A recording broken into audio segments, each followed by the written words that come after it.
Përshëndetje të nderuar shikues, jemi takuar në minutat e ditarit informativ në RTS Gjirokastra, ku ndër të tjera sot do të ndiqni. Podcastin e kësaj të shtune, Kryeministri Edi Rama e shfrytëzoi për të promovuar ekipin e të rinjve të përfshirë në listat e socialistëve për zgjedhjet e 11 majit. Rama e quan ekipin PS 2030. Ai u bëri thirrje shqiptarëve që në rast se duan pasaportën e Bashkimit Evropian, ata duhet të votojnë socialistët në parlamentaret e majit.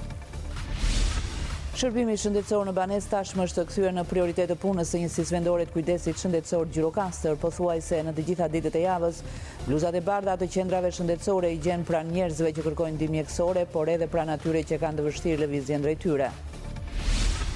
Me ardhjen e stinës së pranverës, Parku Arkeologjik i Antigones ka patur një rritje të numrit të vizitorëve, që nga fillimi i vitit deri tani ai është vizituar nga më shumë se 300 turistë, duke dyfishuar numrin e tyre krahasuar me të njëjtën periudhë të vitit të kaluar. Fshati Livadian në Bashkinë e Finiqit është një fshat i hershëm me mbi 1600 banor. Aktivitetet kryesore të tyre kanë qenë dhe vazhdojnë të jenë bujqësia dhe blegtoria, të cilët ata i mbajnë ende gjallë si traditat e hershme të fshatit. Megjithatë, pjesa më e madhe e familjeve mbështeten edhe në bizneset e vogla dhe të ardhurat e fituara nga emigrimit, të cilat sigurojnë pjetesën. Ju njohim tani më gjerësisht podcastin e kësaj të shtune. Kryeministri Edi Rama e shfrytëzoi për të promovuar ekipin e të rinjve që është përfshirë në listat e socialistëve për zgjedhjet e 11 majit. Rama e quan ekipi PS 2030. Ai u bëri thirrje shqiptarëve që në rast se duan pasaportën e Bashkimit Evropian, ata duhet të votojnë socialistët në parlamentaret e majit. Në podcastin e përjavshëm Flasim, Kryeministri i vendit Edi Rama prezantoi ekipin e Partisë Socialiste për zgjedhjet e 11 majit. Kreu i qeverisë nisi me një monolog ku shpalosi qartë synimet e Partisë Socialiste, si dhe marrjen e një mandati të katërt për të bërë të mundur integrimin e Shqipërisë në Bashkimin Evropian. Ne vërtet s'kemi viza për të lëvizur në Europë, po ama s'kemi as të drejtë për të qëndruar në një vend të Bashkimit Evropian. Prandaj, kur arrim në kufit e BE-s, jo vetëm na fusin radh, po dhe na marrin pyetje me policë, të cilët na e kthejnë mbar e mbrapsht pasaportën tonë. Rama theksoi se pasaporta e Bashkimit Evropian do të ofronte mundësi të reja për shqiptarët, duke u mundësuar atyre lëvizje të lira dhe mundësi studimi e punësimi në çdo vend të BE. Ne mund t'i sigurojmë çdo shqiptar e shqiptare pasaportën evropiane të Shqipërisë 2030. Kjo pasaport duhet të ndryshojë. Dhe në këtë pasaport duhet shtohet diçka themelore. Bashkimi Evropian, Republika e Shqipërisë. Teksa foli për lehtësitë që sjell në jetën e shqiptarëve integrimi në BE, kreu i qeverisë u bëri thirrje shqiptarëve që nëse duan në duar një pasaport evropiane, më 11 maj duhet t'i japin Partisë Socialiste mandatin më të fortë se asnjëherë. Do të bëhet shumë më e lehtë dhe hyrja. Shërbimi shëndetësor në Banesë tashmë është kthyer në prioritet të punës së njësisë vendore të kujdesit shëndetësor Gjirokastër. Pothuajse në të gjitha ditët e javës, bluzat e bardha të qendrave shëndetësore i gjen pranë njerëzve që kërkojnë ndihmë mjekësore, por edhe pranë atyre që kanë të vështirë lëvizjen drejt tyre. Vizita në Banesë janë bërë pjesë e pandashme e punës së përditshme të bluzave të bardha të shërbimit shëndetësor parësor Gjirokastër. Nga ky shërbim ekstra përfitojnë kryesisht moshat e treta dhe ata pacientë që kanë të pamundur lëvizjen për shkak të gjendjes së tyre shëndetësore. Bëjmë kontrolle 3 herë në javë të pacientëve të cilët nuk kanë as pak mundësi për të ardhur këtu. Dhe kjo për shkak të gjendjes së tyre shëndetësore, si për shembull e një imobiliteti, pra një palëvizshmëri ose një kufizimi në shtrat për shkak të sëmundjeve të ndryshme që e sjellin ose për shkak të një sëmundje për shembull si verbimi që nuk kanë në gjendje të vinë këtu, ose sëmundje psikiatrike që vërtet nuk munden ose nuk e menaxhojnë dot mirë ardhjën në qendër shëndetësore, ose persona të cilët janë të vetmuar, që nuk kanë persona të cilët mund t'i sjellin ose t'i shoqërojnë, ne gjithmonë gjendemi pranë, i kemi detektuar si thua këta persona që i kanë këto probleme dhe jemi gjithmonë për krah tyre. Stafi qendrës shëndetësore Lazarate ka shtrirë këtë shërbim thuajse në të gjithë territorin që ajo mbulon, duke e çuar në 300 numrin e vizitave në banesa gjatë 2024-s. Është pikë kyçe dhe një gjë, si thua, e gjetur, sepse pacientët jo vetëm që trajtohen këtu, kush ka mundësi normalisht vjen këtu, po dhe ne shkojmë aty jo vetëm kur na thret pacienti, por rregullisht tek çdo pacient, çdo grup mosh, minimumi 2 herë në javë, çdo javë, për t'i paraprirë sëmundjeve, për të pyetur në qoftë se janë mirë, në qoftë se kanë simptoma të ndonjë sëmundje, në qoftë se kanë një shqetësim. Jemi aty së bashku me infermierët për të parë gjendjen e tyre. Dhe afërsisht, domethënë për vitin 2024, kemi kryer rreth 300 vizita në shtëpi, që është një shifër shumë e mirë dhe tregon mbarvajtjen e qendrës tonë shëndetësore dhe efikasitetin e këtij shërbimi. Qendra shëndetësore Lazarat ofron shërbim për 3263 banor të kësaj zone. I diplomuar për mjekësi të përgjithshme dhe mjekësi ushtarake në 2 universitete greke, zgjodhi që profesionin që lidhet të ngushtë me humanizmin ta ushtrojë aty ku ka rënjët. Mjeku gjirokastrit Elvis Guçe prej 3 vitesh i është bashkuar sistemit shëndetësor parësor, duke vlerësuar bluzën e bardhë jo si profesion, por si mision. Është pjesë e shërbimit shëndetësor parësor Gjirokastër dhe ushtron detyrën e mjekut të familjes në qendrën shëndetësore Cepo Pizarro Drie. Elvis Guçe u rikthye në vendlindje për të shërbyer bashkëqytetarëve të tij pas afro 10 viteve studimi në Selanik të Greqisë, ku diplomua për mjekësi të përgjithshme dhe mjekësi ushtarake. Përveç raporteve të ngushta që kam pasur me atë dheun, e kam ndjekur gjithmonë për së largu në vitet që kam qenë jashtë atë dheut, të qenët e familjes time dhe të rrethit tim të ngushtë familjar në atë dhe ka qenë një indicje më vete për t'u kthyer këtu. Gjithashtu, natyra ime humanitare në shërbim të komunitetit më ka shtyr gjithashtu për të kontribuar në vendlindjen time, pasi dhe në vendlindjen time ka nevojë për mjek që duhet të kthehen nga jashtë. Në këto pak vite eksperiencë, ai e sheh rolin e mjekut familjes për te këtij statusi. Figura e mjekut është e veçantë, figura e mjekut nuk është vetëm profesion, është edhe mision, aq më tepër figura e mjekut në shërbimin parësor ka veçori të tjera, krahasuar me specialitetet të tjera të mjekësisë. Figura e mjekut këtu nuk është vetëm përparsja e bardhë, mjeku këtu në këtë pozicion do të bëjë dhe psikologun, do të bëjë punonjësin social, do të bëjë edukusin shëndetësor, ka raporte të shumë fishta, pasi ndjek gjithë gamën e popullatës dhe pothuajse në të gjithë spektrin e patologjive të veta. Njohurit dhe eksperiencat e marra në 10 vite në drejtimin e pedagogëve grek, Guçe përpiqet t'i vendosë në zbatim, duke u ofruar ndihmën maksimale pacientëve të vet. Në fund të ditarit informativ do të mund të ndiqni një material më të zgjeruar. Vijojmë me të tjera informacione. Me ardhjen e stinës pranverës, Parku Arkeologjik i Antigones ka patur një rritje të numrit të vizitorëve, që nga fillimi i vitit deri tani, ky park është vizituar nga më shumë se 300 turistë, duke dyfishuar numrin e tyre krahasuar me të njëjtën periudhë të vitit kaluar.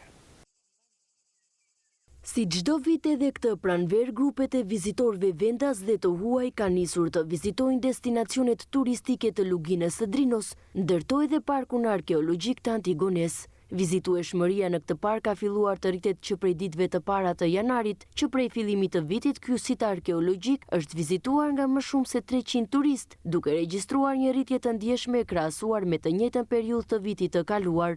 Kanë filluar të vizitojnë destinacione turistike të Luginës së Drinos, siç janë kalat, urat, rrugët, manastiret dhe shumë objekte kulti apo qendra të tjera historike e kulturore. Edhe Antigonea është një nga destinacionet shumë të rëndësishme të Luginës së Drinos. Dhe si e tillë, që prej ditëve të para të janarit kanë filluar vizitueshmëria, por edhe personat përgjegjës të guidave të cilët vijnë për të parë realisht ambientin dhe monumentet në Antigone.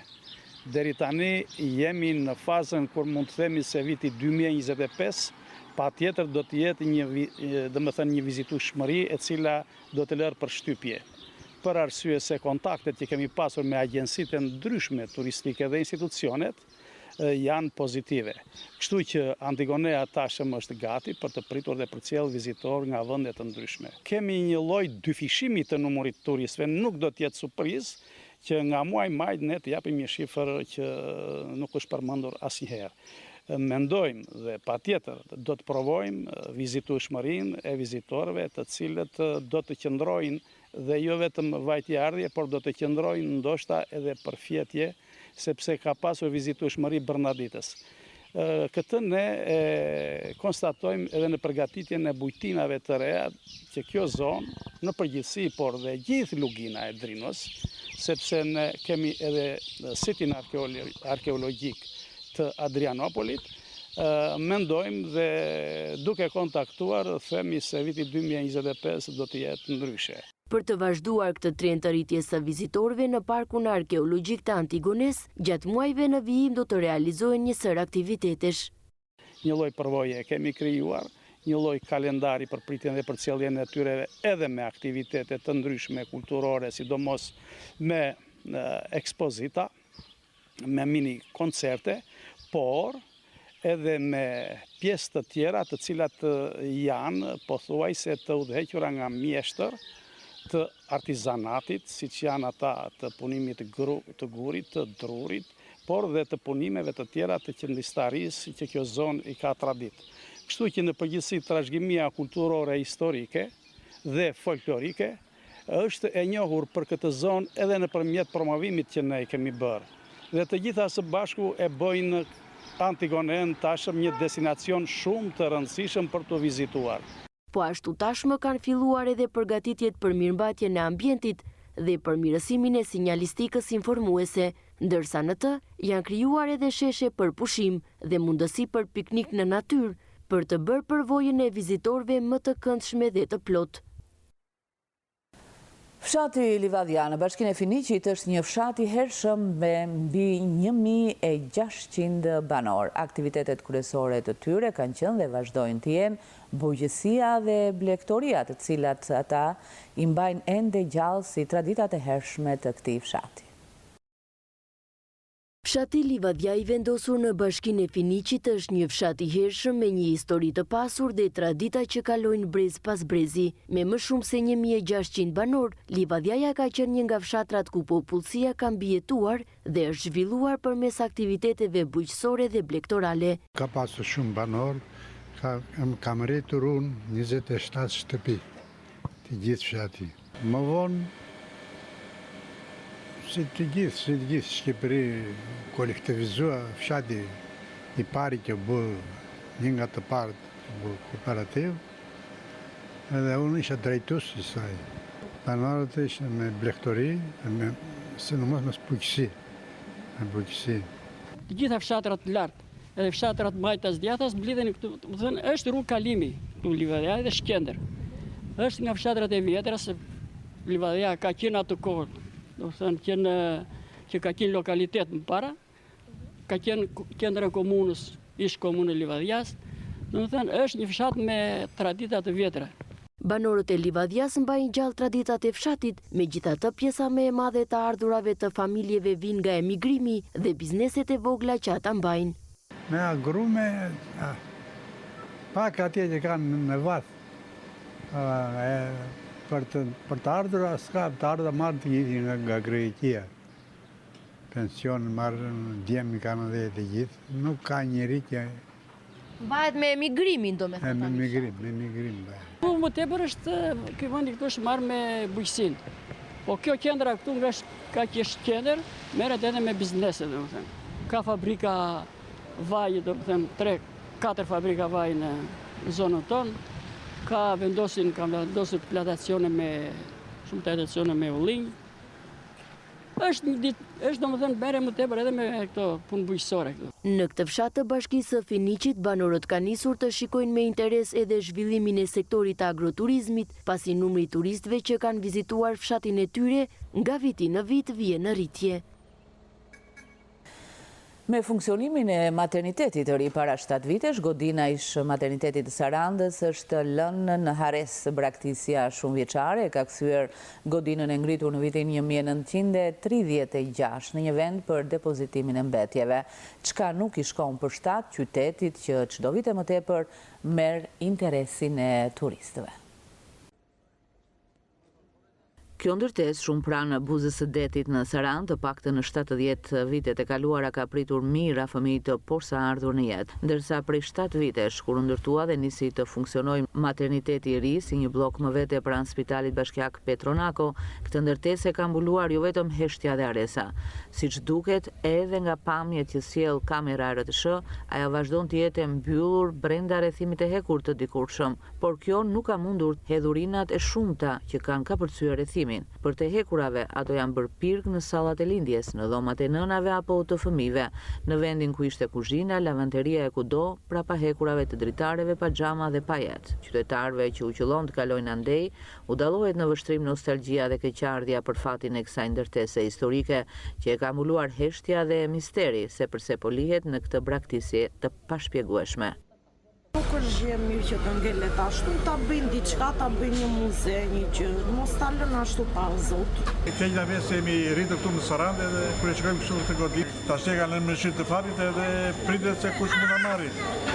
Pritet një që ta marrë tash se vati kaq vjet asnjë lloj ndërtimi asnjë lloj që ke fatin në Sarandë.